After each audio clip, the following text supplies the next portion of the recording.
hamon kay Prime Minister Sanay Takaichi dahil nagre-resulta po ito ng labor shortage, pagtaas ng Social Security Bill at mas kaunting tao ang nagbabayad ng buwis.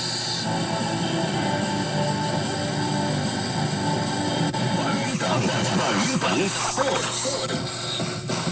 Ang balitang sports sa po sa inyo ng Vision Express. Nakamit ng Pilipinas ang unang talo sa Window 2 ng FIBA World Cup 2027 Asian Qualifiers. Ito ay matapos na talunin sila ng Showbiz News.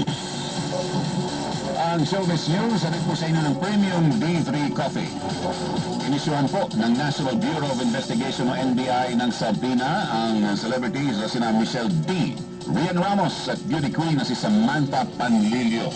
Kinumpirma ito ng legal counsel ni D na si Attorney Maggie Abraham Garduque sa isang statement. May kinalaman ito sa mga pambubugbog at iligal na pagkulong ng tatlo sa dating driver ni Ramos na si alias Totoy. Mga akusadong nauna ng itinanggi ang mga akusasyong nauna ng itinanggi ng tatlo. Siniguro naman ng mga abogado na tatalima ang kanilang kliyente sa inisyong sabina upang mapakinggan ang kanilang panig kaugnay sa naturang issue.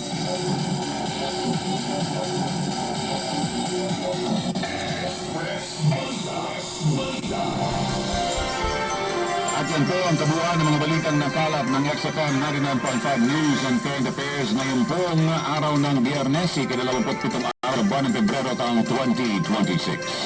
Mga katropa, maging updated sa mga balita, i-follow, i-like at i-share ang aming official Facebook at YouTube page XFM 99.5 Mega Manila.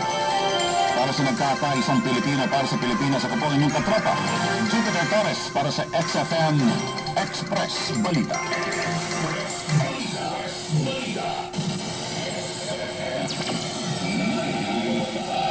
Marami na ang natulungan ng Santon Plus.